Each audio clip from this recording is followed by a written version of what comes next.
The scent of cinnamon and baked apples filled the Johnson home that Christmas Eve, a quintessential aroma of holiday warmth on Elm Street. Snowflakes danced outside the window, blanketing the quiet suburban neighborhood in a pristine white hush, creating a perfect backdrop for the festive night. 10-year-old Harper sat on the plush rug in the living room, her face illuminated by the glow of the Christmas tree, making funny faces at her 3-month-old twin brothers, Liam and Noah. The babies cooed and giggled in their shared playpen, their bright eyes reflecting the twinkling decorations that adorned every surface. "Harper, sweetheart, can you watch the boys for just another minute?" Emily called from the kitchen, her gentle tone mixed with the tinkling sounds of silverware and pans being set for their feast. "Sure, Mom," Harper replied, her small fingers gently tickling the chubby bellies of the twins, eliciting another round of happy gurgles. In the kitchen, Jack, still wearing his old Station 12 firefighter's coat over his festive shirt, wrapped his arms around Emily from behind as she put the finishing touches on the turkey. 25 years in the fire department, and this is the first Christmas Eve I'm spending entirely at home, Jack murmured, his voice full of a deep contentment as he kissed Emily's neck. Emily turned, her smile radiant, and it couldn't be more perfect with our whole family together. A sudden, violent boom made the couple pull apart, the idyllic moment shattered. Alarmed, Jack ran into the living room, Emily close on his heels. Harper stood there, her eyes wide with a terror that seemed to swallow the room.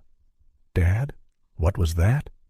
Before Jack could respond, a sickening orange flash lit up the window, followed by an intense, suffocating heat that seemed to radiate from the very walls. "Fire!"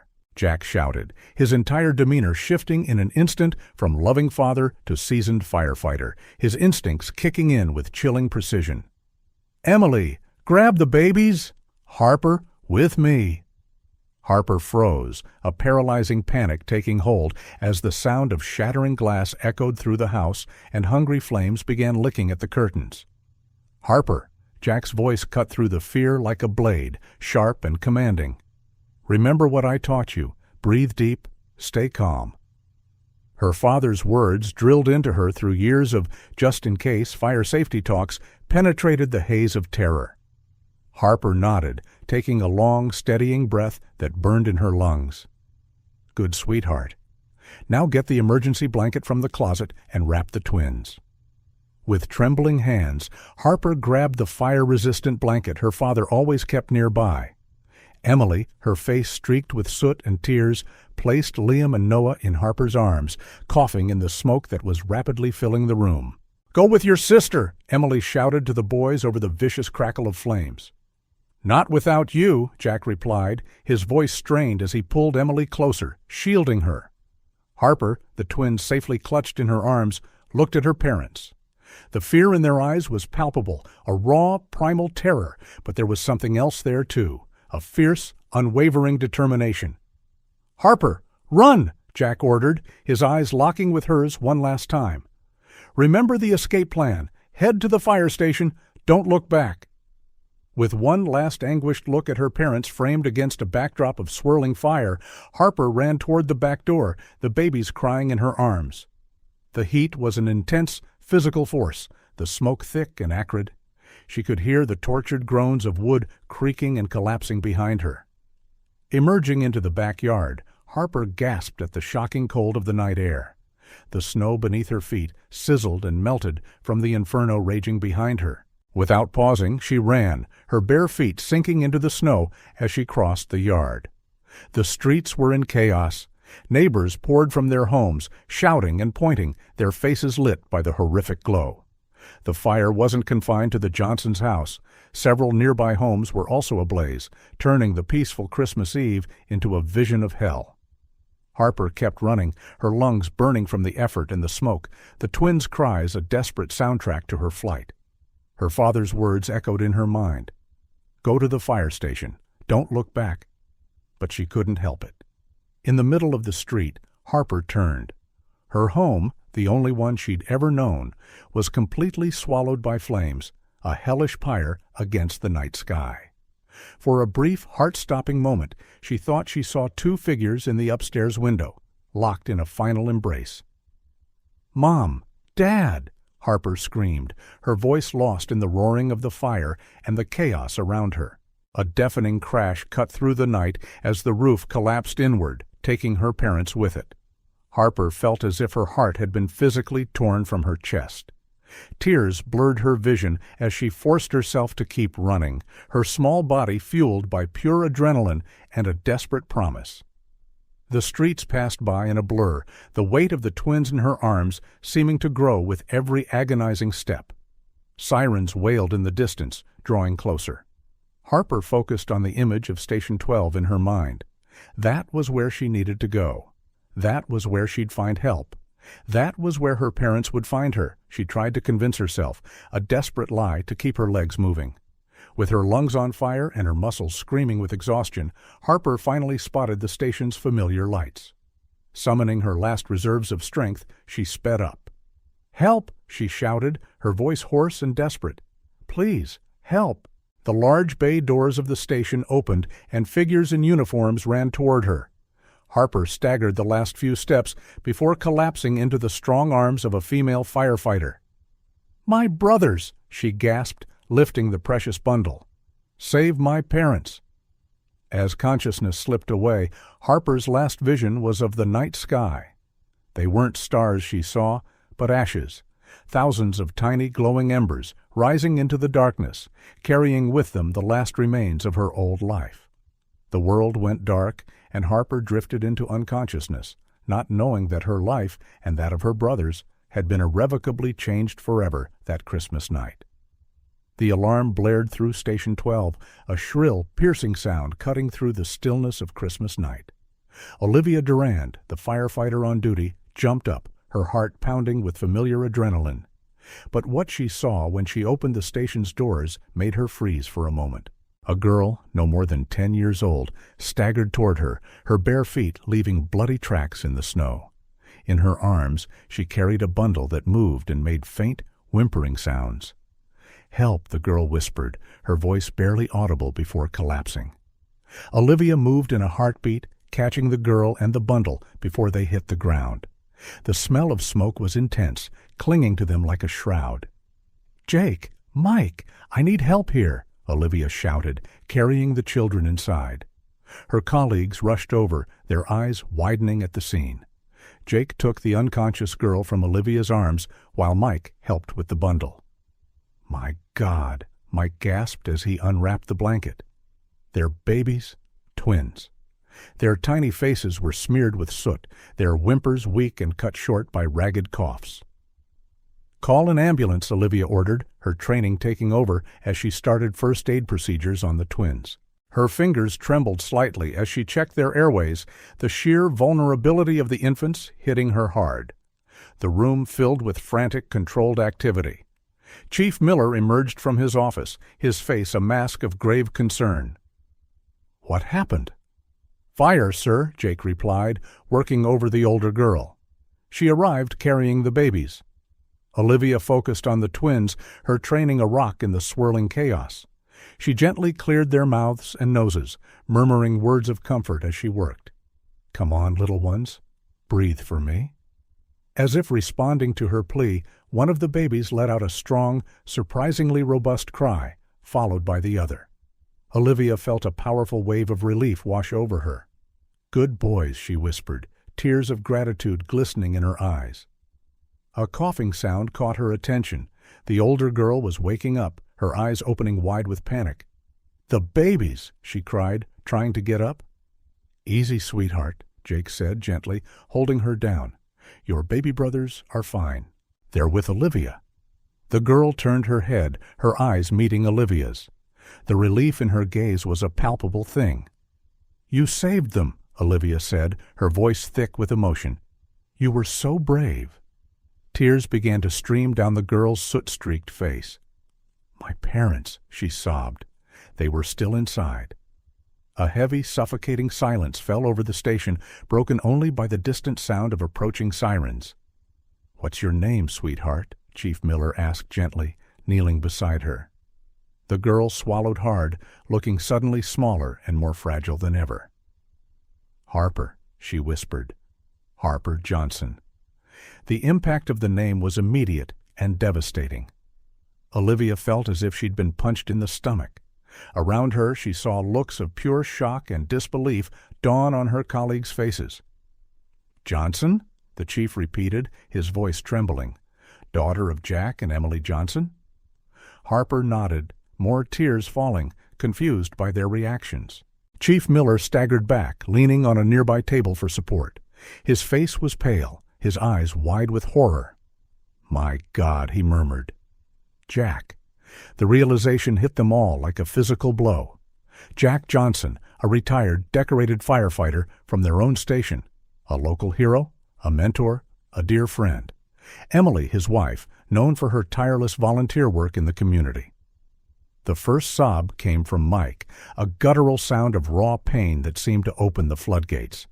In seconds, the station was filled with stifled weeping and silent, streaming tears. Olivia felt her own heart break. She'd worked with Jack for years, attended his wedding to Emily, and celebrated when they learned Harper was on the way.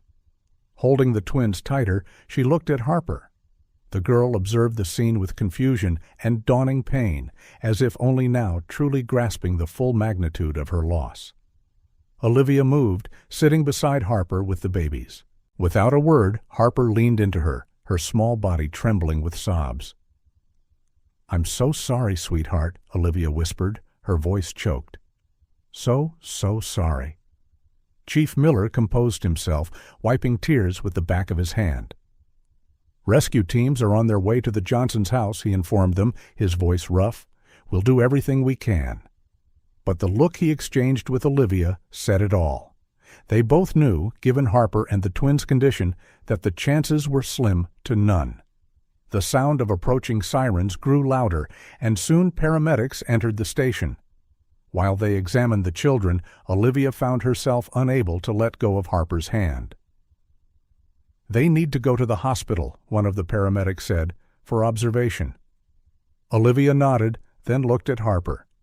"I'll go with you, okay? I won't leave you alone." Harper squeezed her hand in response, her eyes filled with a terrifying mixture of fear and gratitude. As they prepared to leave, Olivia pulled Chief Miller aside. "Sir?" "I'll go with them," he said softly, his voice full of an old man's grief. "They need you now?" Olivia hesitated, then spoke quietly. When we have news? About Jack and Emily?" The chief nodded, his own eyes shining with unshed tears. "I'll call you myself." Olivia swallowed the lump in her throat and turned back to the children. As she helped get Harper and the twins into the ambulance, she made a silent promise. "I'll take care of you," she murmured to the sleeping infants and the terrified girl beside her, "no matter what happens."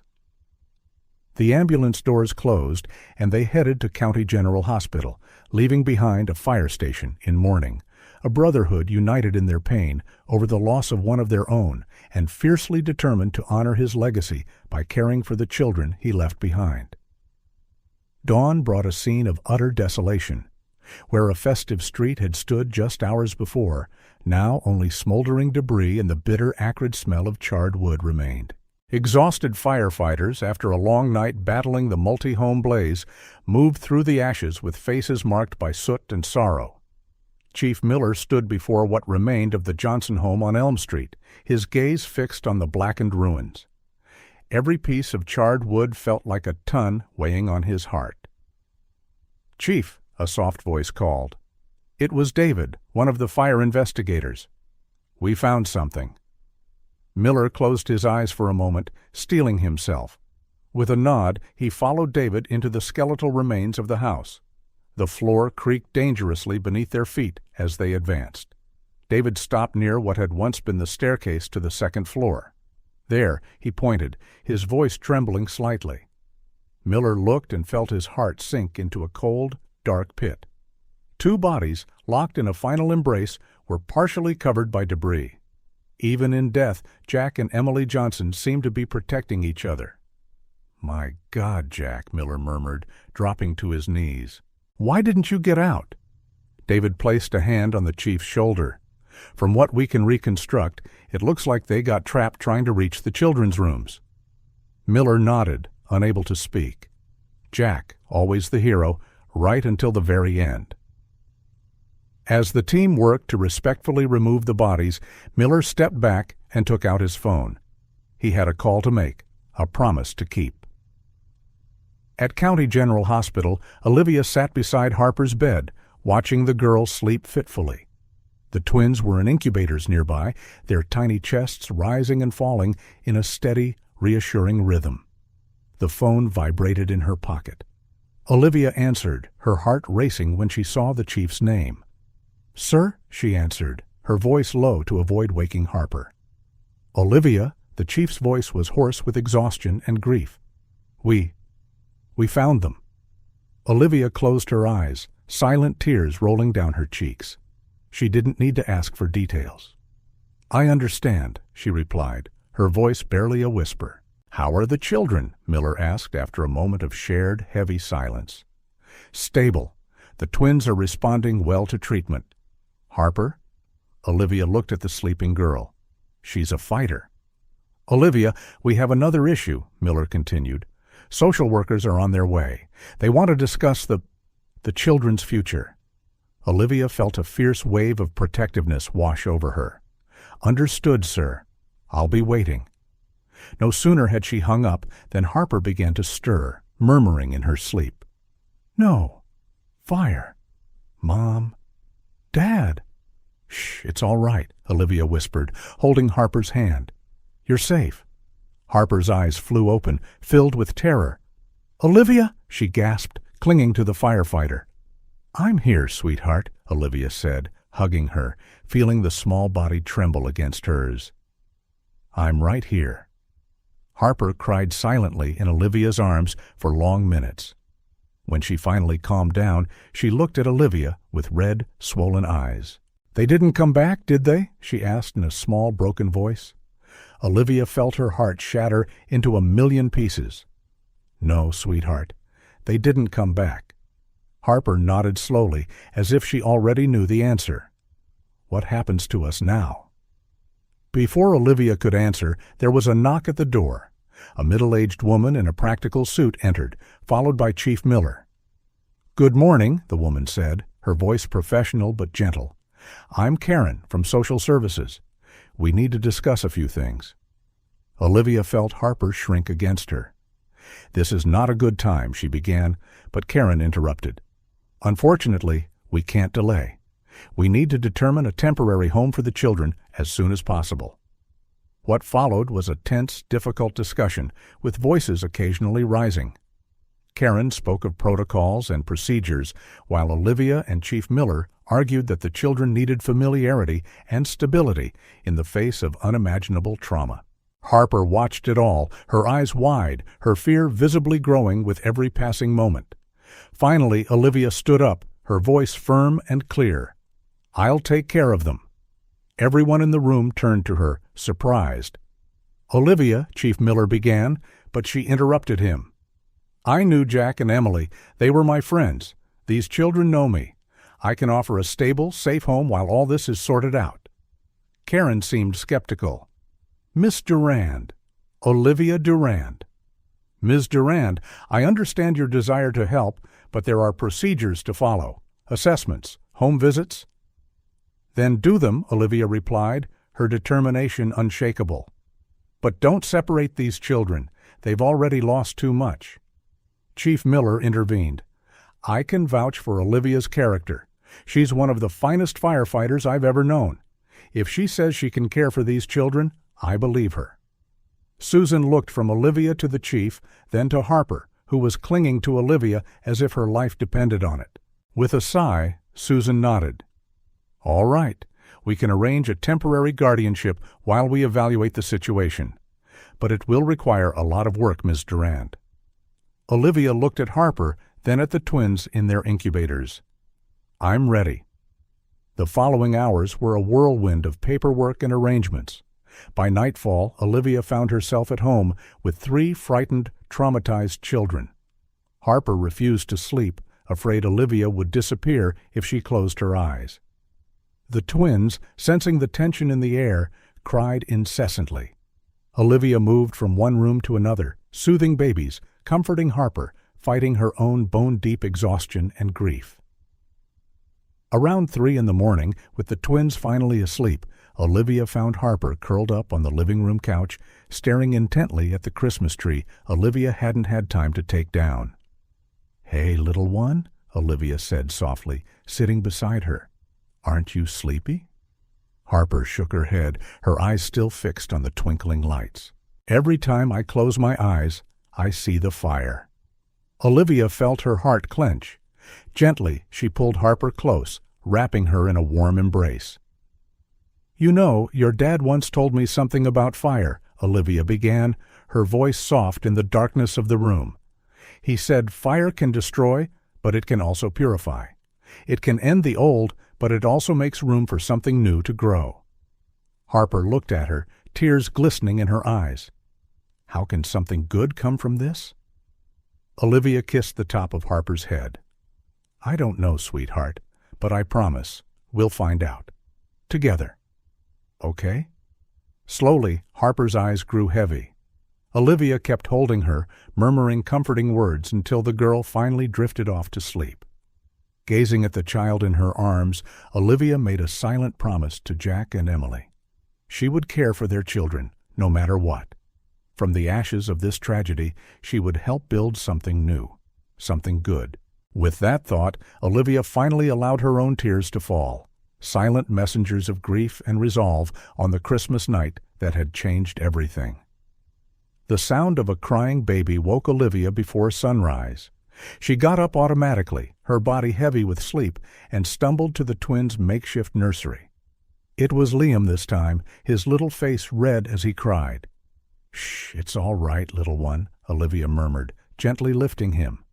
The smell of a soiled diaper hit her. "Ah, got it. Let's fix that."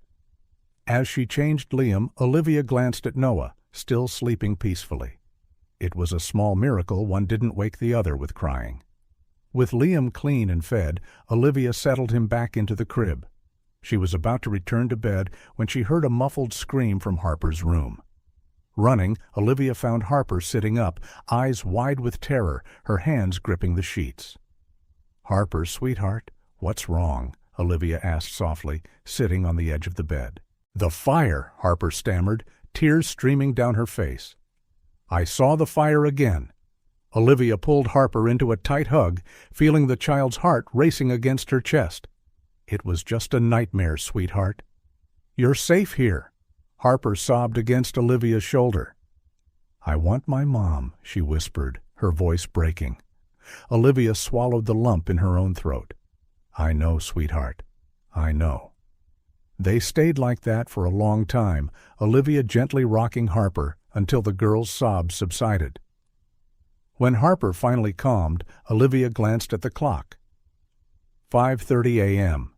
"How about some hot chocolate?" she suggested, trying a smile. Harper nodded timidly, and together they went to the kitchen.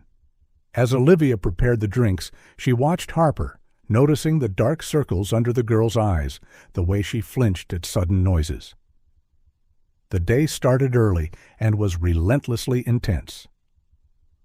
After breakfast, Olivia rushed to get everyone ready for medical appointments.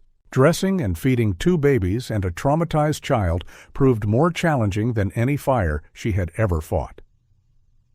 At the hospital, Dr. Peterson examined the twins carefully, his brow furrowed with concern. "They still have some respiratory issues," he explained to Olivia. "Smoke inhalation can have long-term effects. We'll need to monitor them closely." Olivia nodded, feeling the immense weight of responsibility on her shoulders. "What can I do to help?"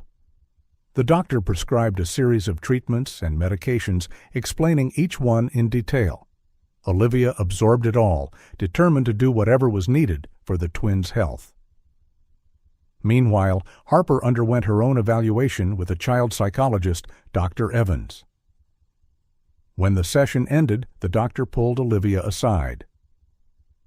"Harper is dealing with severe trauma," she explained in a low voice.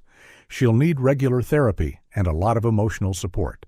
Olivia looked at Harper sitting quietly in the waiting room, hugging a teddy bear a nurse had given her. "I'll do whatever it takes," Olivia promised. Back home, Olivia found herself juggling feeding the twins, preparing lunch for Harper, and trying to keep the house in some semblance of order. She barely had time to check her phone messages. There were several missed calls from Chief Miller. With a sigh, Olivia returned the call while watching Harper play distractedly with her food. "Olivia," the chief's voice sounded relieved. "How are you?"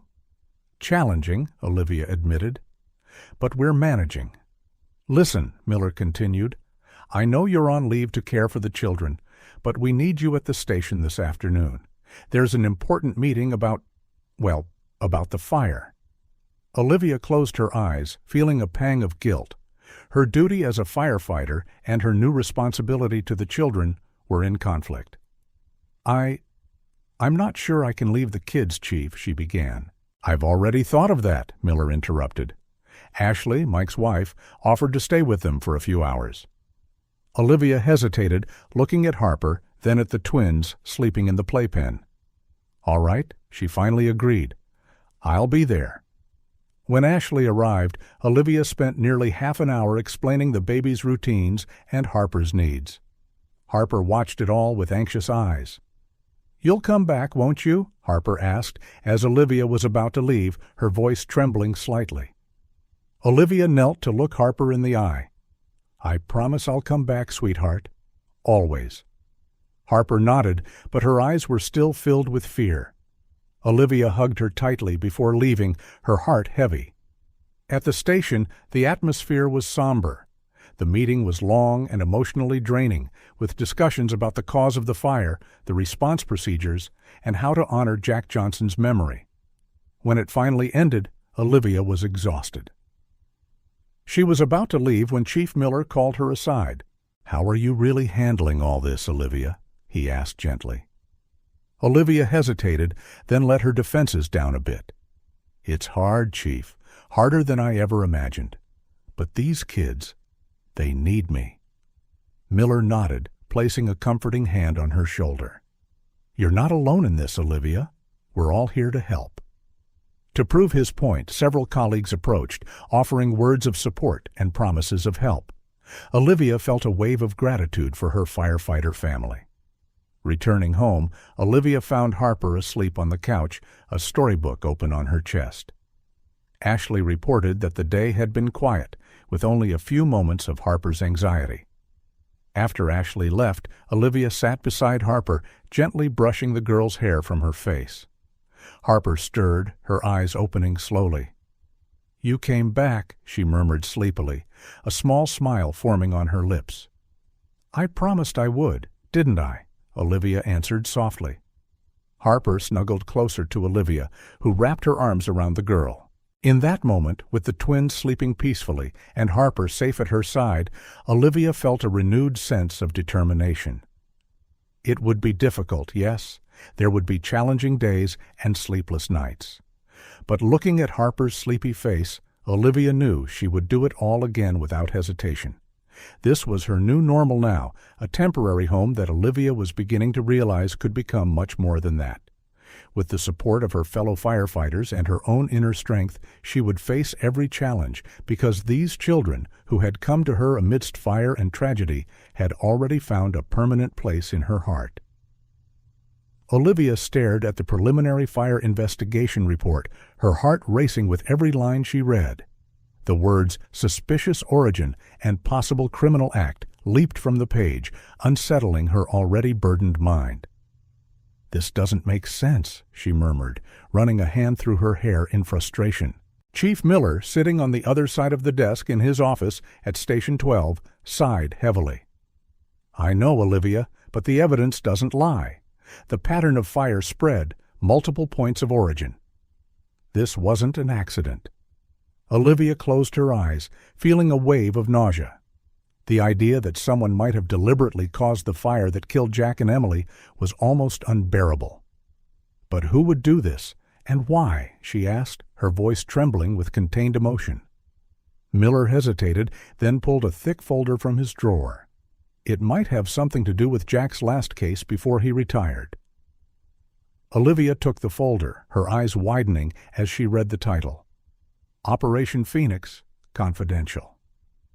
Jack was investigating a series of suspicious fires, Miller explained, as Olivia flipped through the documents. He believed there was an organized network behind them, possibly involving high-ranking individuals. Olivia felt a chill run down her spine. Did he discover something? He was close, Miller answered gravely. But then came his forced retirement, an accident during a call that left him with a knee injury. Olivia's mind spun with implications. I think they forced him to retire to stop him from continuing the investigation. Miller nodded slowly. It's a possibility we can't ignore. Just then, Olivia's phone vibrated. It was a message from Ashley, Mike's wife, who was watching the children. Harper had another episode. She's asking for you. Olivia rose abruptly. I have to go, she said to Miller, who nodded in understanding. On the way home, Olivia couldn't stop thinking about the revelations regarding Jack's past. She had always known him as a dedicated firefighter and loyal friend. The idea he had been involved in something so dangerous was disturbing. Arriving home, Olivia found Harper curled up on the couch, her eyes red from crying. Hey, sweetheart, Olivia said softly, sitting beside her. I heard you had a tough day. Harper threw herself into Olivia's arms, sobbing. I saw the fire again, she whispered between sobs. But this time, there was a man. Olivia froze. A man? Which man, Harper? Harper pulled away, her eyes distant as if reliving the memory. He was outside the house before the fire started. Dad was shouting at him. Olivia's heart raced. Could this be the missing piece of the puzzle?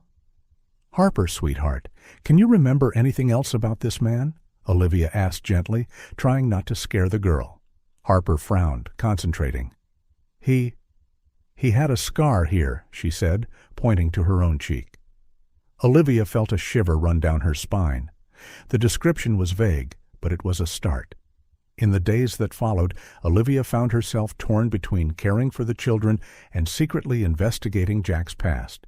She reviewed old fire reports, discreetly spoke with other firefighters, and even made some calls to police contacts. During one of these investigations, Olivia noticed something odd. A black car seemed to be parked on her street more often, always with someone watching her house. One night, while putting the twins to bed, Olivia saw a figure moving in the shadows of the backyard. Her firefighter instincts, and now her maternal instincts, went on high alert. She ran to Harper's room, her heart pounding. Harper, sweetheart, wake up, she whispered urgently.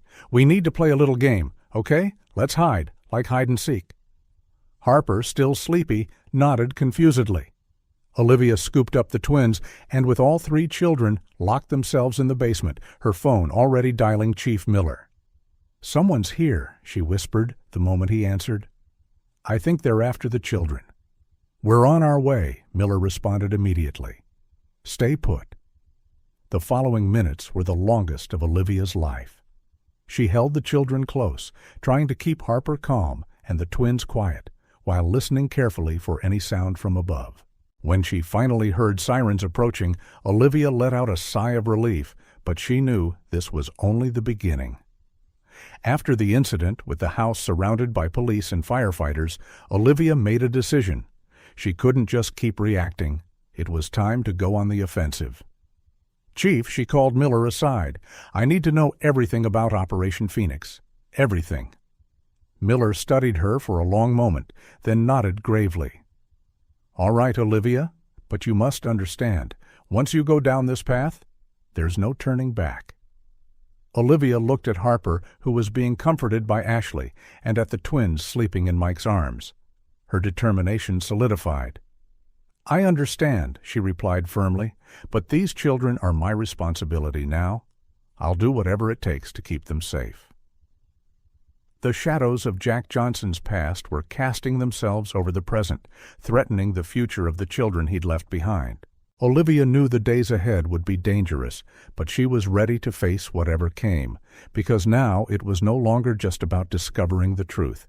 It was about protecting her new family, no matter the cost. The aroma of pancakes filled the kitchen as Olivia skillfully flipped one in the pan. Beside her, Harper, standing on a stool, stirred more batter with intense concentration. "Like this, Olivia?" the girl asked, holding the bowl up for inspection. Olivia smiled, feeling a surge of pride. "Perfect, sweetheart. You're getting really good at this." The sound of crying came from the baby monitor. Olivia turned to go, but Harper surprised her. "I'll get him, Olivia," Harper said, hopping down from the stool. "You finish the pancakes." Olivia watched, moved, as Harper ran to the twins' room. In the last few weeks, the girl had eagerly taken on the role of official helper with her brothers. Following Harper to the bedroom, Olivia paused at the door, watching silently. Harper was already leaning over Noah's crib, speaking softly. "It's okay, Noah," she murmured, reaching out to rub the baby's belly. "Your sister's here." As if by magic, Noah's sobs subsided, replaced by happy gurgles. Olivia felt her heart expand with love for these children who had so unexpectedly come into her life. The day continued in their new family routine. After breakfast, it was time for the twins' medical checkup. In Dr. Peterson's office, Olivia held Liam while the doctor examined him. Harper, seated in the chair beside them, carefully held Noah. "Well, I have great news," the doctor announced with a smile. "Their lung function has improved significantly. They're making real progress." Olivia let out a sigh of relief she hadn't realized she was holding. "That's wonderful, Doctor." "Hear that, Noah?" Harper whispered to the baby in her arms. "You're getting stronger." As if in response, Noah let out a small laugh, his first real smile. The sound filled the room, making everyone smile. "Look," Harper exclaimed, her eyes shining. "He smiled at me." Olivia felt tears come to her eyes. Moments like this made all the sleepless nights and stressful days worthwhile. Back home, Olivia found a message from Karen, the social worker. "I need to do a follow-up visit," the message read. "Would tomorrow afternoon be convenient?" Olivia felt a knot in her stomach. Though she knew these visits were necessary, she couldn't help feeling anxious. The next morning, as Olivia prepared the house for Karen's visit, she heard a commotion at the front door. Opening it, she found a group of her firefighter colleagues, led by Chief Miller. "We came to help with some repairs," Miller explained with a smile. "We thought you could use a hand." Olivia was speechless, moved by their show of support.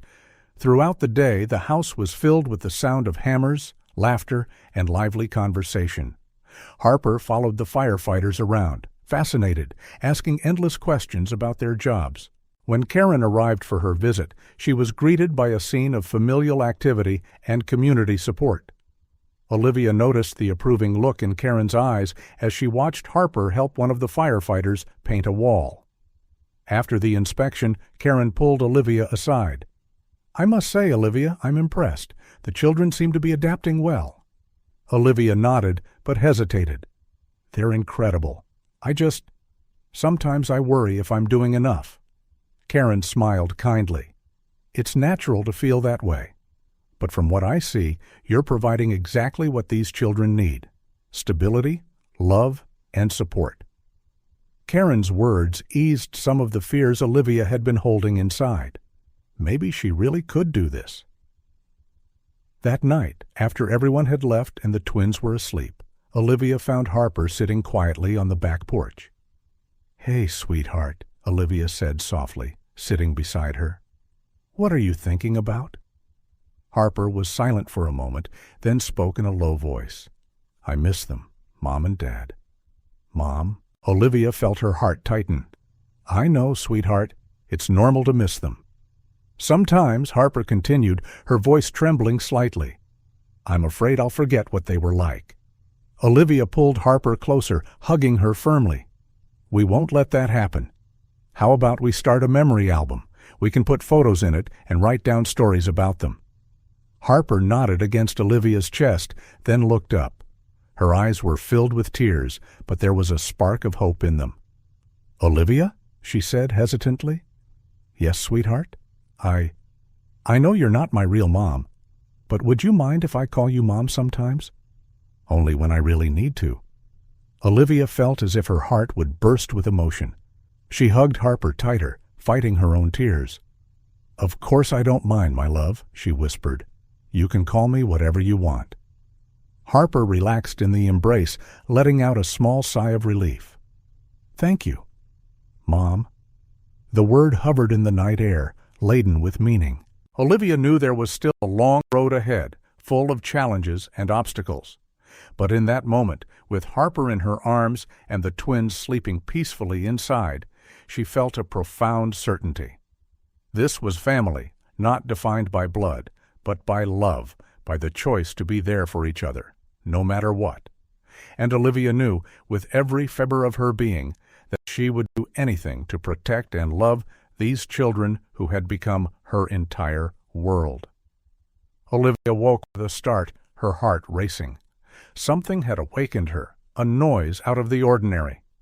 She rose silently, years of firefighter training having sharpened her senses. Approaching the window, she saw a figure moving quickly through the yard. It wasn't the first time in recent weeks she'd noticed strange activity around the house.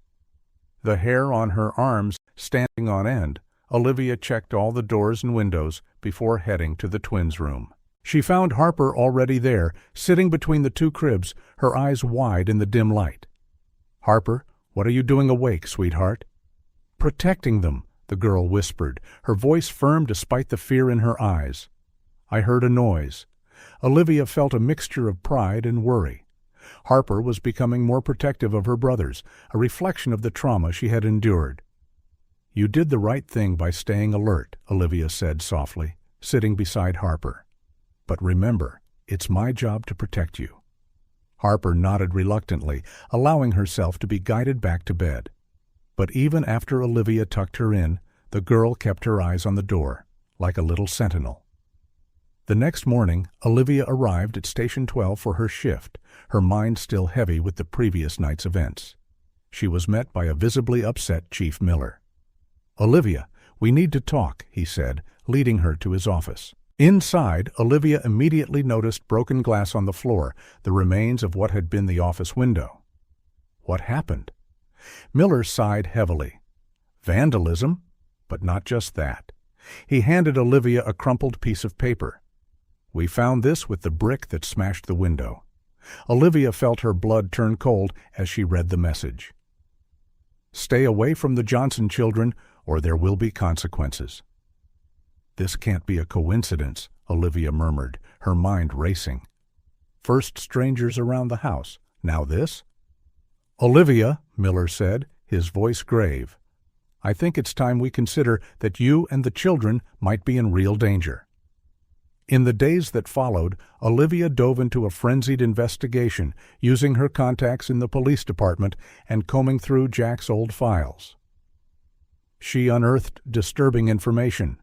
Jack Johnson had apparently made some powerful enemies in his last investigation. Names of influential businessmen and even some corrupt officials began to surface, all potentially linked to a network of criminal fires Jack was about to expose before his forced retirement. One evening, as Olivia pored over documents scattered across the kitchen table, Harper appeared, rubbing sleepy eyes. "Mom?" she called hesitantly, the word still new on her lips. "Is everything okay?" Olivia quickly hid the most incriminating papers. "Sure, sweetheart, just boring grown-up work. Go back to bed, okay?" But Harper didn't move, her eyes suddenly alert. She scanned the kitchen as if searching for invisible threats. "There are bad people after us, aren't there?" she asked abruptly. Olivia felt as if she'd been punched in the gut. How could she explain something like this to a child who'd already lost so much? "Harper?" "I heard you talking on the phone," Harper continued, her voice trembling slightly.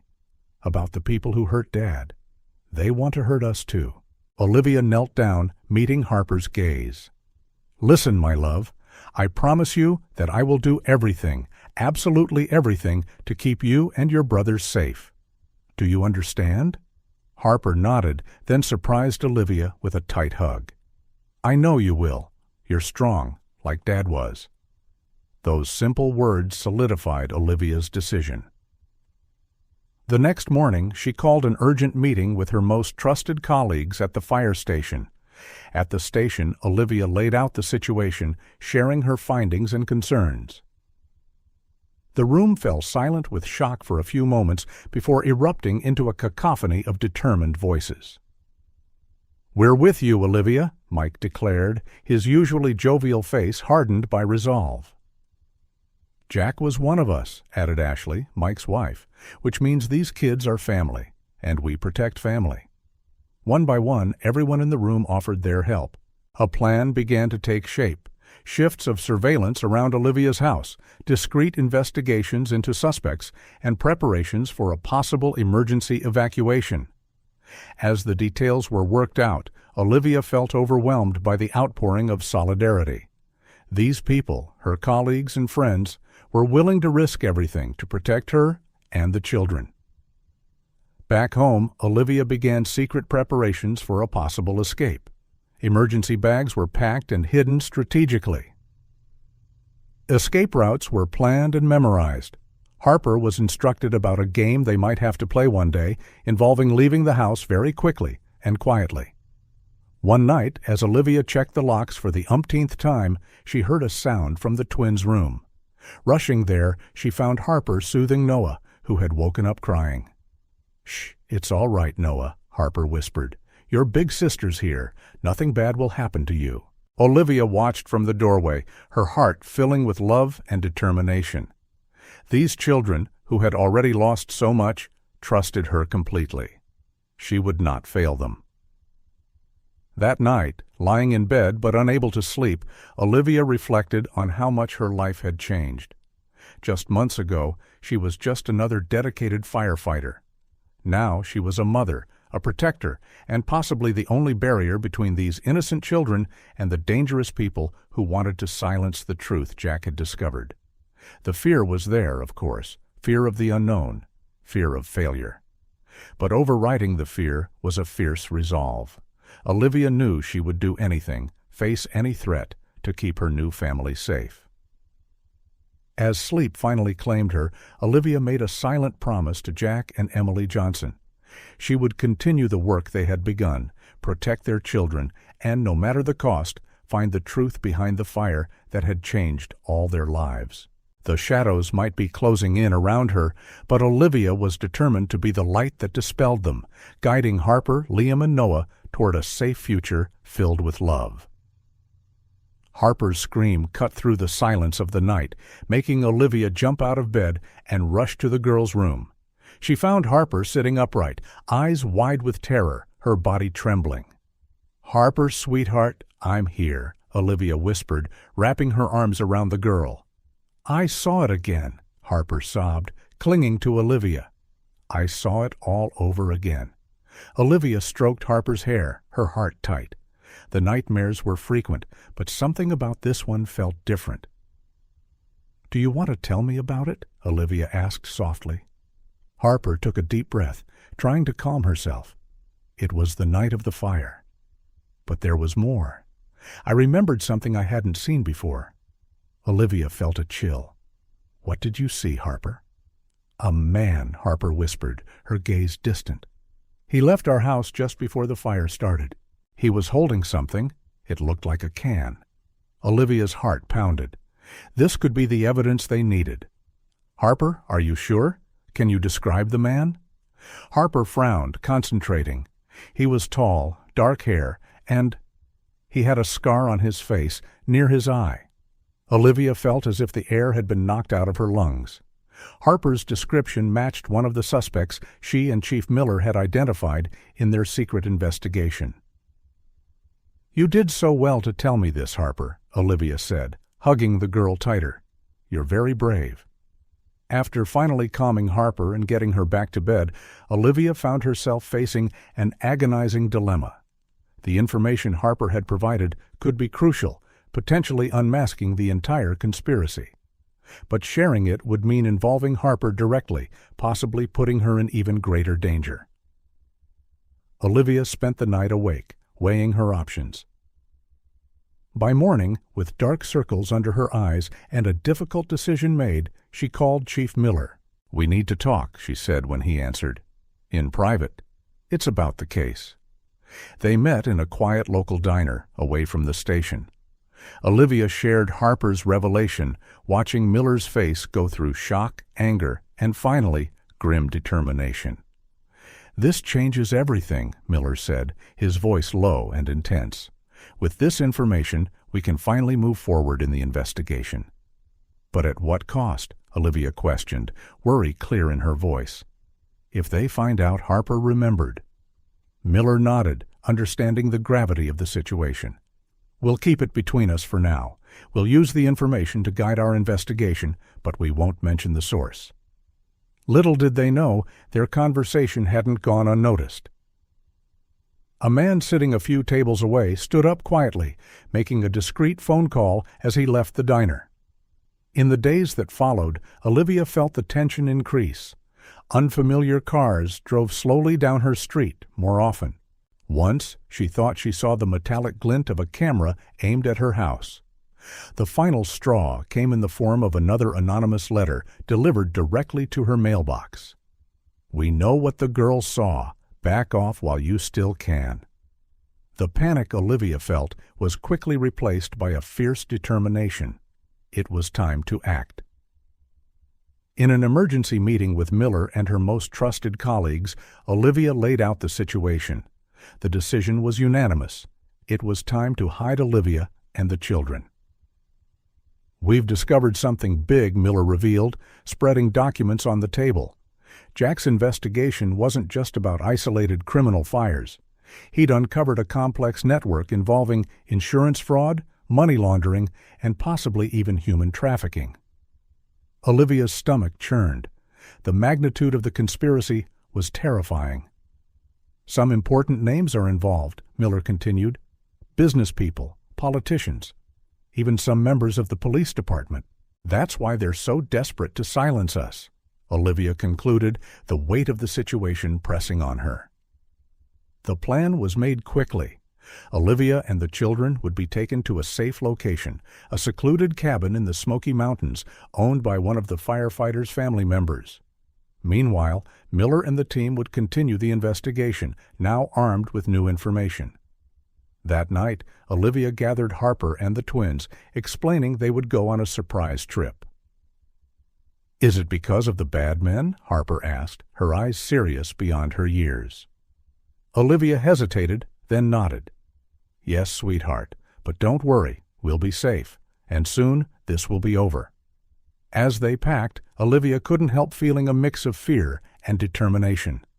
They were getting closer to the truth, but the danger had never been more real.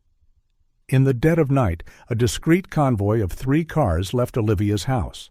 In one, Olivia drove with Harper beside her and the twins safely strapped in their car seats. In the others, armed and alert firefighters, ready for anything. As the city lights faded behind them, Olivia cast one last glance in the rearview mirror. Her life had changed irrevocably since that fateful Christmas Eve. Now she was not just a firefighter or a foster mother. She was a protector, an investigator, someone willing to face a dangerous conspiracy to protect the children who had become her world. The road ahead was uncertain and full of danger, but Olivia knew she was not alone. With truth on her side and the support of loyal friends, she was prepared to face whatever came. As the car sped through the dark road, Olivia made a silent promise to Jack and Emily Johnson. She would uncover the truth, ensure justice, and above all, keep their children safe. The final confrontation was approaching, and Olivia was determined to win, no matter the cost. The silence of the secluded cabin in the Smoky Mountains was shattered by the shrill sound of an alarm. Olivia woke instantly, her body tense and alert. She ran to the children's room, finding Harper already up, eyes wide with fear. "Mom, did they find us?" Harper whispered, her voice trembling. Olivia nodded grimly. "Yes, sweetheart. But don't worry, we have a plan." With quick, precise movements, Olivia picked up the still sleeping twins while instructing Harper to grab the emergency backpack. Years of firefighting had prepared her for crises, but nothing had fully prepared her for this moment. They had barely reached the living room when the front door exploded inward, sending splinters of wood flying through the air. Olivia shielded the children with her body, feeling fragments hit her back. Through the smoke and dust, 3 shadowy figures emerged. Leading them was a tall man with a scar near his eye, exactly as Harper had described. "End of the line, Firefighter," he growled, a cruel smile twisting his features. "Hand over the children, and maybe we'll let you live." Olivia felt a wave of pure fury surge through her. "Never," she hissed, slowly backing toward the rear exit. At that moment, chaos erupted. The windows shattered as Olivia's colleagues, who had been on watch outside, stormed the cabin. The sound of gunfire filled the air, mingled with the frightened cries of the children.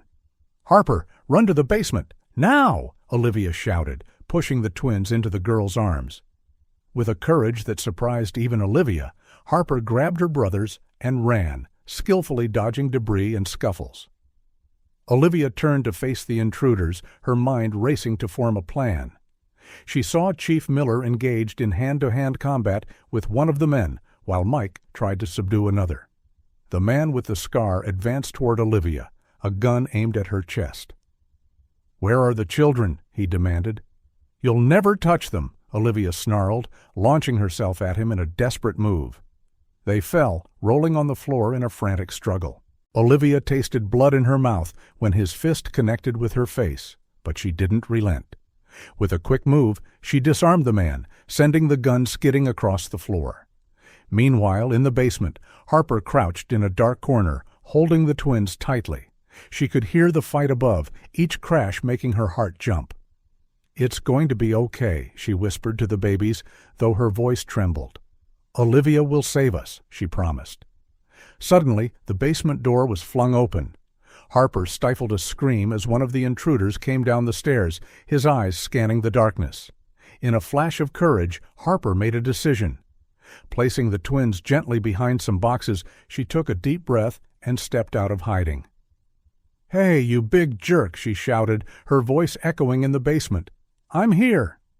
The man turned, a malicious smile forming on his face. "Well, well, what do we have here?" Harper ran, luring the man away from where the twins were hidden. Her heart pounded wildly, but she stayed focused on one thing: protecting her brothers. Above, the fight raged on. Olivia and her colleagues battled fiercely, but they were outnumbered. Then the scarred man, bleeding from a cut on his forehead, played his final card. "Enough of this," he shouted, holding up a small device.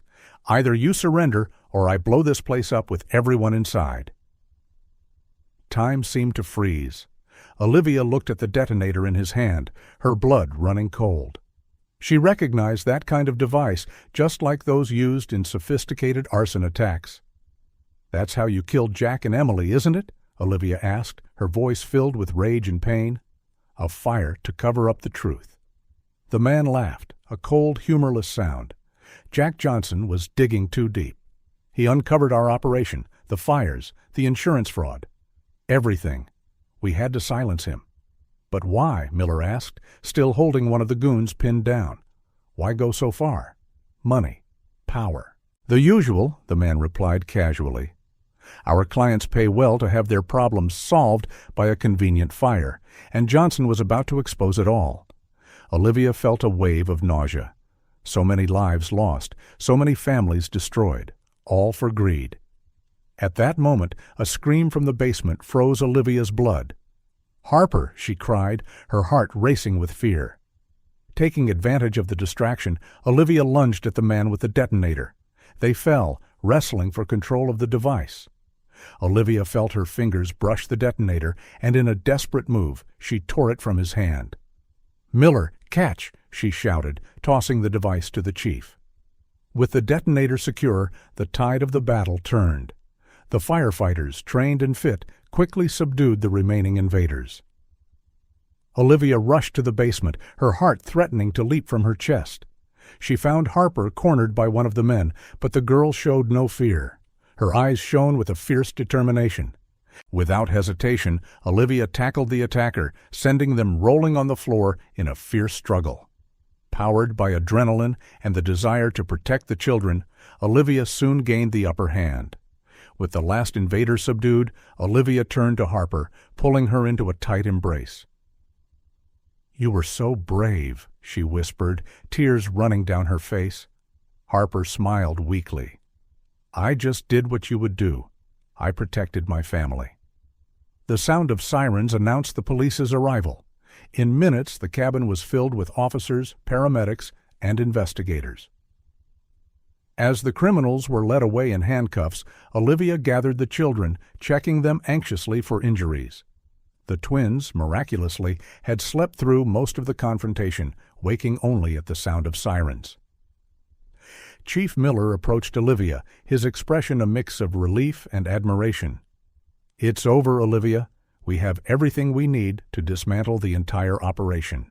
Their confessions, combined with the evidence we've gathered, it's the end of the line for them." Olivia nodded, feeling a wave of emotion, relief, exhaustion, but above all, a sense of justice for Jack and Emily. As paramedics tended to their minor injuries, Harper huddled close to Olivia, clutching her hand tightly.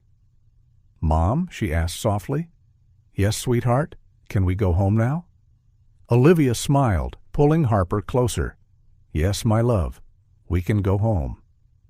As the sun rose on the horizon, illuminating the chaotic scene around the cabin, Olivia looked at the three children beside her, Harper, exhausted but proud, and the twins, oblivious to the danger they had faced. In that moment, Olivia knew their journey was far from over. There would be statements to give, trials to face, and much to explain as the children grew older. But one thing was certain: they would face it all together, as a family.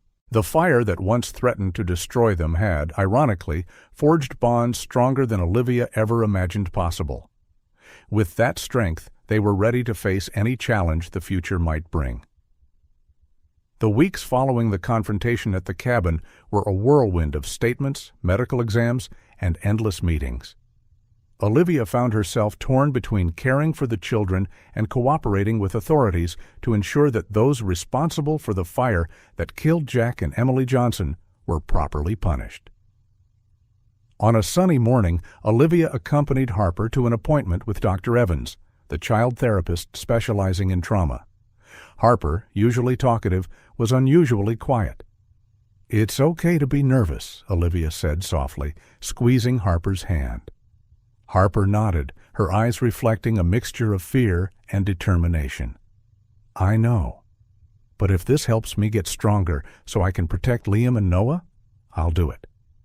Olivia's heart tightened at the weight Harper placed on herself. "Sweetheart, remember, you're an amazing child, but you don't have to carry the world on your shoulders. We're all here to help." The session lasted an hour, and when Harper emerged, her eyes were red, but there was a small smile on her face. "How was it?" Olivia asked gently. "Hard," Harper admitted. "But Dr. Evans said I'm very brave and that it's okay to cry and feel scared sometimes." Olivia hugged Harper, feeling a wave of pride and love. She's absolutely right. The next day, Olivia took the twins for their monthly checkup. Dr. Peterson, who had been following them since the fire, wore a genuine smile as he examined Liam and Noah. "I have great news," he announced. "Their lung function has improved significantly. They're practically at the same level as babies who never inhaled smoke." Olivia felt tears of relief welling up. "That's wonderful, Doctor." "You see that, Noah?" Harper whispered, leaning over to the baby in Olivia's arms. "You're getting so strong." The doctor continued, "It's a testament to the care you've given them, Olivia. These children are lucky to have you." Those words, though comforting, brought to the surface a concern Olivia had been trying to suppress. What would the future hold for her and the children? The temporary guardianship wouldn't last forever. That same afternoon, Karen, the social worker, made a surprise visit. "Olivia, we need to discuss the next steps," Karen said, her tone professional but not lacking compassion. "The custody hearing is approaching." Olivia felt her stomach drop. "Already?" "But the children are still adjusting. Harper just started therapy." Karen nodded understandingly. I know, Olivia, and I'll be honest, you've done an amazing job with these children, but the court will want to ensure this is the best long-term situation for them. Before Olivia could respond, the doorbell rang. It was Chief Miller and several other firefighters. We hope we're not interrupting, Miller said, noticing Karen's presence. But we wanted to discuss something important with you, Olivia. In the following minutes, Olivia watched, moved, as her colleagues presented Karen with a series of letters, statements, and even a petition signed by the entire firefighting community and many local residents. We've all witnessed the love and dedication Olivia has shown these children, Miller explained. We strongly believe the best place for them is here, with her. Karen examined the documents, visibly impressed.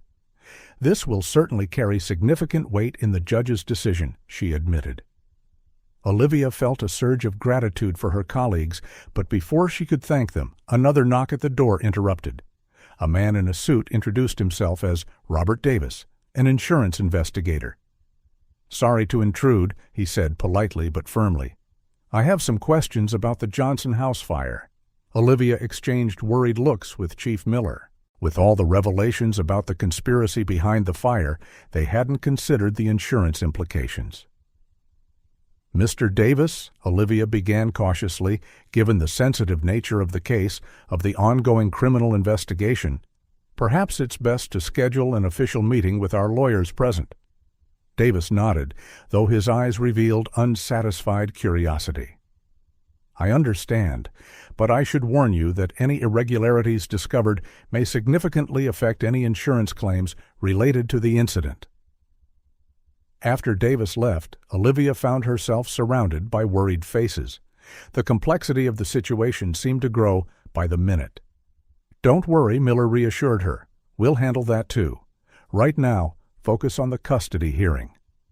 That night, after putting the children to sleep, a particularly tough task with Harper, still shaken by the day's events, Olivia allowed herself a moment of vulnerability. Sitting on the porch, gazing at the stars, she let the tears she'd been holding back flow freely.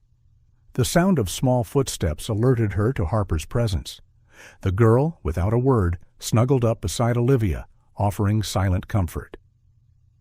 It's all right, Mom, Harper whispered after a moment. We're a family now. Nobody can change that. Olivia hugged Harper, amazed by the child's wisdom and strength. You're right, my love. We are a family, and we'll face this together. As the night sky sparkled above them, Olivia felt her determination renew. The scars of the past were still there for all of them, but healing was happening day by day, moment by moment. The way ahead was still uncertain, with legal and emotional challenges to overcome. But Olivia knew that with the love of these children and the support of her community, they could surmount any obstacle. The custody hearing approached, and with it, the chance to make official what their hearts already knew. They were a family, forged in the fire, but held together by love. The district court was packed that morning. Olivia, sitting stiffly beside her lawyer, could feel the weight of everyone's gaze on her. Harper, Liam, and Noah were in the next room, under Ashley's care. Olivia felt their absence as a physical ache. Judge Ramirez, a middle-aged man with keen, intelligent eyes, called the session to order. We are here to determine the permanent custody of Harper, Liam, and Noah Johnson, he announced, his voice echoing in the silent room. Ms. Durand, please step forward. Olivia stood, her legs shaking slightly. She took a deep breath, remembering why she was there. Ms. Durand, the judge began, can you tell us why you believe you are the best option for these children's custody? Olivia looked the judge straight in the eye, her voice steady despite her nerves. Your Honor, in recent months, these children have become my life. I love them as if they were my own. I promised Jack and Emily Johnson on the night I rescued these children from that fire that I would care for them, and it's a promise I intend to keep for the rest of my life. Olivia's testimony was followed by a series of moving statements. Chief Miller spoke about Olivia's dedication as a firefighter and as a caregiver. Fellow firefighters and neighbors described how Olivia had rearranged her entire life to meet the children's needs. The most poignant moment came when Harper was called to testify. The girl, looking small but determined on the witness stand, gazed directly at the judge. "Your Honor," she began, her voice trembling slightly, "I know you have to decide what's best for me and my baby brothers, but I want you to know that Olivia, she's our mom now. She saved us, not only from the fire, but every day since then. She makes us feel safe and loved. Please, don't take us away from her." There wasn't a dry eye in the courtroom after Harper's words. Olivia fought back her own tears, her heart overflowing with love for the brave girl. Judge Ramirez seemed deeply moved. He was about to speak when the courtroom door suddenly opened. Robert Davis, the insurance investigator, rushed in, followed by 2 police officers. "Excuse me, Your Honor," he said, out of breath, "but I have crucial information that directly affects this case." The judge frowned, visibly annoyed by the interruption. "Mr. Davis, this is a closed hearing. What could be so important?" Davis approached, handing a folder to the judge. "Evidence, Your Honor, suggesting that the Johnson house fire was not just a tragic accident or a criminal act by strangers. Our investigations indicate it was part of an elaborate insurance fraud scheme involving Jack Johnson himself." A shocked murmur spread through the room. Olivia felt as if the floor had dropped out from under her feet. "This is absurd," Chief Miller exclaimed, standing up. "Jack was a hero, not a criminal." The judge raised his hand for silence, examining the documents. His expression grew more grave with each page. "Ms. Durand," the judge finally said, "were you aware of these allegations?" Olivia, still stunned, shook her head. "No, Your Honor. This can't be true." Harper, still on the stand, looked around, confused and scared. "What's happening? Why are they saying these bad things about my dad?" Chaos erupted in the courtroom. Voices rose, accusations flew, theories were formed in real time. The judge banged his gavel repeatedly, trying to restore order. "Silence," he finally thundered. "Given these new and disturbing revelations, I have no choice but to suspend this hearing. We must fully investigate these claims before making any decision about the Johnson children's custody." Olivia felt her world crumble. Everything she had fought for in recent months seemed to be slipping through her fingers. "Olivia!" Harper's voice cut through the confusion. The girl ran to her, throwing herself into Olivia's arms. "Don't let them separate us. Dad wouldn't do this. I know he wouldn't." Olivia hugged Harper tightly, her own shock momentarily forgotten in the need to comfort the child. "Shh, it's all right, sweetheart. We'll find out the truth, I promise." As the courtroom emptied, Olivia found herself surrounded by her fellow firefighters, all with expressions of shock and disbelief. "This makes no sense," Mike murmured. "Jack, involved in fraud?" Chief Miller looked as though he'd aged 10 years in minutes. "Olivia," he said gravely, "we need to get to the bottom of this, for Jack's memory and for the children's future." Olivia nodded, a fierce determination replacing her initial shock. "You're right, Chief. I won't let Jack's memory be tarnished, nor let these children suffer more than they already have." That night, after putting the children to bed, a particularly difficult task with Harper still upset by the revelations, Olivia sat at the kitchen table, spreading out all the documents and information she had. She knew what she was about to do was risky. Investigating on her own, especially with legal implications, could jeopardize her chances of gaining custody. But Olivia saw no other option.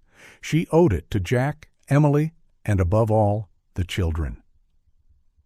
"What are you hiding, Jack?" Olivia murmured, looking at an old photo of her former colleague. "What really happened that night?"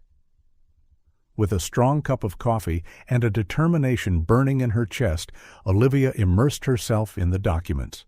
She knew that somewhere, buried among insurance reports, statements, and forensic evidence, lay the truth.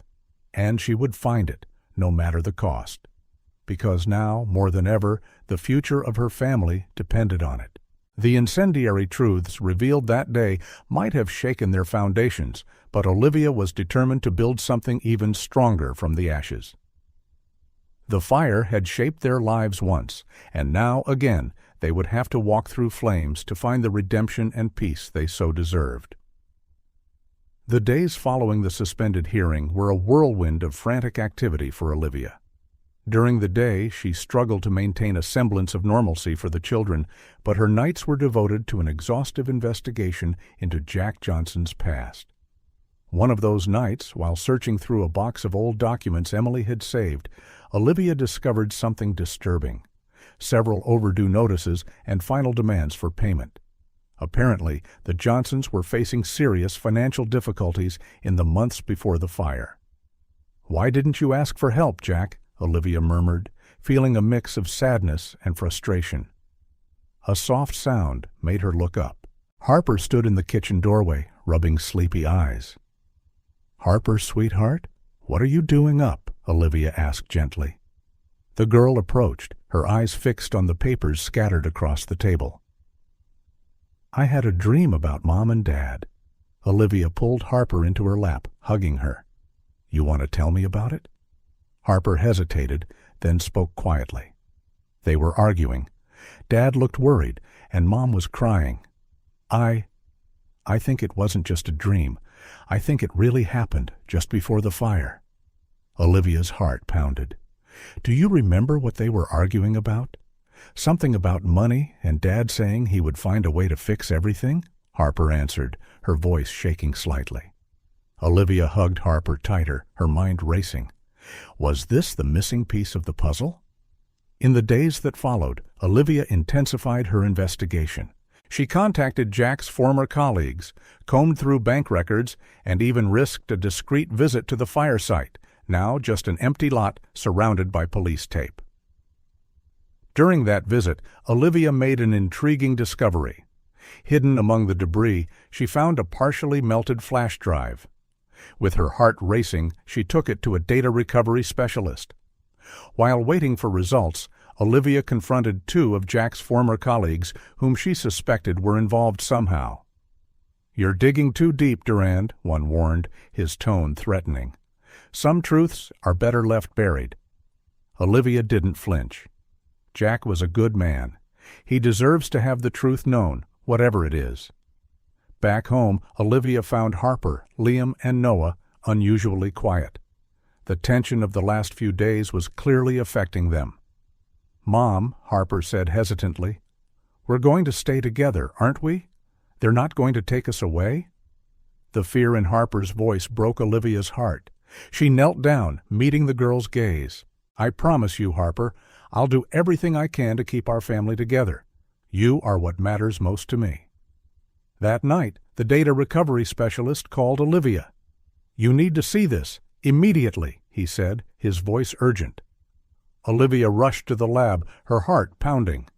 What she found on the recovered flash drive left her breathless. There were emails, audio recordings, and detailed documents outlining an elaborate network of blackmail and corruption. Jack was not a perpetrator, but a victim. He had discovered the insurance fraud scheme and was gathering evidence to expose it, but the real criminals had cornered him, threatening his family if he didn't cooperate.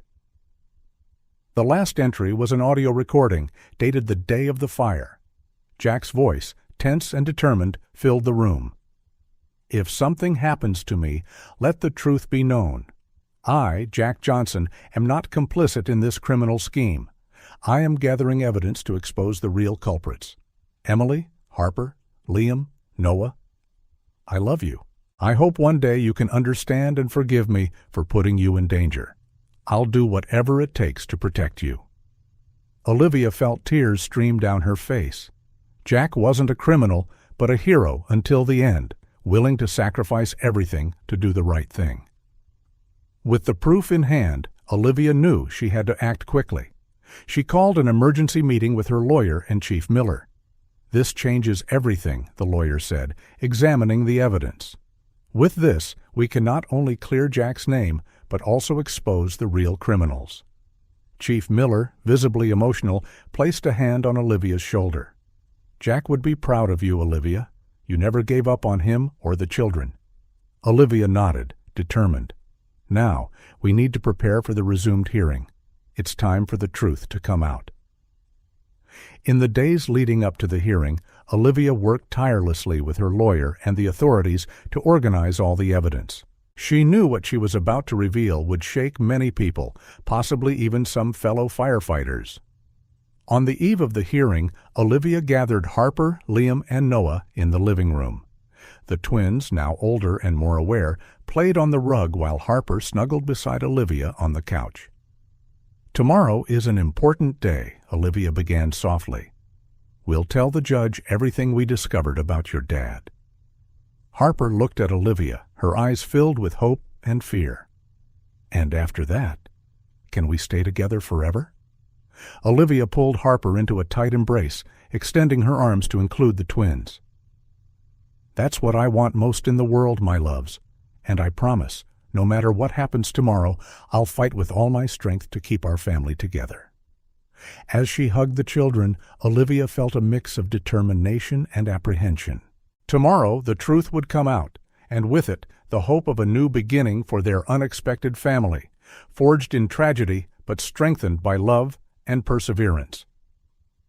The path ahead was still uncertain, but Olivia was ready to face any challenge, because now she knew, beyond a doubt, that she was fighting not just for Jack and Emily's memory, but for Harper, Liam, and Oliver's future, her family's future. The courtroom was packed on the morning of the resumed hearing. The tension was palpable as all eyes turned to Olivia, who entered with an unwavering determination etched on her face. Harper, Liam, and Noah sat in the front row, beside Chief Miller and other firefighters. Judge Ramirez struck the gavel, calling the session to order. "Ms. Durand," he began, his tone grave, "I understand you have new evidence to present. Proceed." Olivia stood, taking a deep breath. "Your Honor, in the last few days, I conducted an exhaustive investigation into the events that led to Jack and Emily Johnson's death. What I discovered not only clears Jack's name, but reveals a much larger conspiracy." With that, Olivia began presenting the evidence recovered from the flash drive. Emails, financial documents, and finally, Jack's audio recording was played for the astonished court. Jack's voice rang clear and determined. "I am gathering evidence to expose the real culprits. I'll do whatever it takes to protect my family." A collective gasp of shock and disbelief swept through the room. Harper, hearing her father's voice for the first time since the fire, let out a muffled sob. Olivia continued, her voice steady despite her emotion. "Jack Johnson was not a criminal. He was a hero who discovered a massive fraud scheme and was secretly working to expose it. He was threatened and blackmailed, but never gave in to corruption. The insurance investigator, Robert Davis, who had brought the accusations against Jack in the previous hearing, looked visibly rattled. Olivia stared at him directly. "Mr. Davis, I believe you were misled by the real criminals. The evidence shows that certain individuals within your own company were involved." Davis paled, glancing around frantically. Two men at the back of the courtroom tried to slip out quietly, but were quickly detained by officers Olivia had strategically positioned. Judge Ramirez, visibly shaken by the revelations, ordered a recess so the authorities could process the new information and make the necessary arrests. When the session resumed, the atmosphere in the courtroom had changed dramatically. What began as a custody hearing had turned into something much bigger. Harper, tears in her eyes, asked for permission to speak. The judge, moved by the child's courage, nodded. "I always knew my dad was a hero," Harper said, her voice trembling with emotion. "He taught us to always do what's right, no matter how hard it is. And that's what he did, until the end." Olivia felt her heart swell with pride and love for Harper's courage. She stepped closer, placing a comforting hand on the girl's shoulder. Judge Ramirez cleared his throat, visibly moved. "Ms. Durand, your dedication in uncovering the truth and clearing Jack Johnson's name is truly admirable. More than that, your devotion to these children is evident to everyone in this room." Olivia held her breath, her heart pounding. And considering all the evidence presented, both about Ms. Durand's character and the extraordinary circumstances that brought this unlikely family together, this court grants Marie Durand permanent custody of Harper, Liam, and Noah Johnson. The courtroom erupted in applause. Olivia, hardly able to believe it, embraced Harper tightly, tears of joy streaming down her face. "It's official," she whispered to Harper. "We're a family now. Forever." The weeks that followed were a whirlwind of activity. The revelations in court triggered a massive investigation, leading to the arrest of several individuals involved in the fraud scheme. Jack Johnson's name was officially cleared, and he was posthumously honored for his courage and integrity.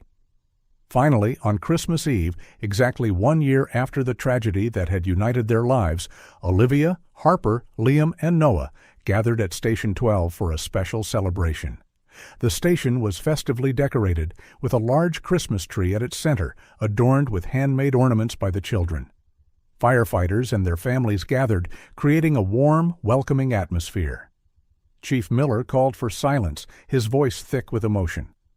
This year taught us so much about loss, courage, and the true meaning of family. Today, we not only celebrate Christmas, but also honor the memory of Jack and Emily Johnson, and celebrate the new family that rose from the ashes of that tragedy. Harper stepped forward, surprising everyone by asking to speak. Olivia nodded encouragingly, holding Liam and Noah in her arms. "A year ago, I lost my parents," Harper began, her small voice steady. "I thought I had lost everything. But then Olivia saved us, not just from the fire, but every day since." She paused, looking lovingly at Olivia and her brothers. "I learned that family isn't just about who gave you life, but who teaches you how to live it. Olivia taught us about love, courage, and the importance of fighting for the truth." There wasn't a dry eye in the station after Harper finished her speech. Olivia approached, hugging all 3 children tightly. Chief Miller raised a glass. "To Jack and Emily, who left us a legacy of courage. To Olivia, Harper, Liam, and Noah, who show us that love can blossom even in the most unlikely circumstances. And to all of us, who formed this great firefighter family." As everyone toasted, Olivia looked around, her heart overflowing with gratitude. A year ago, she had been just another dedicated firefighter. Now she was the mother of 3 incredible children, part of a loving community, and guardian of a legacy of courage and integrity. Later that night, with the children sleeping soundly after the celebration, Olivia found herself alone for a moment, looking out the window at the gently falling snow. "Thank you, Jack and Emily," she whispered into the night. "I promised to take care of them with all the love and dedication you would have given. They will always know how brave and loving you were." A small sound made her turn around. Harper stood in the doorway, rubbing sleepy eyes. "Everything okay, Mom?" she asked. Olivia smiled, opening her arms. Harper ran into her embrace. "Everything's perfect, my love," Olivia replied. Together, mother and daughter looked out the window, watching the snowflakes dance in the night sky. The future stretched out before them, full of promises and possibilities. From the ashes of a tragedy, a new family had been reborn, forged in fire, tempered by trials, and bound by a love that transcended blood. Olivia knew that no matter what the future held, they would face it together, as a true family. As the snow continued to fall, covering the world in a pure white mantle, Olivia felt a deep peace settle in her heart. This was not the end of their journey, but the beginning of a new chapter, one filled with love, hope, and the promise of many happy Christmases to come.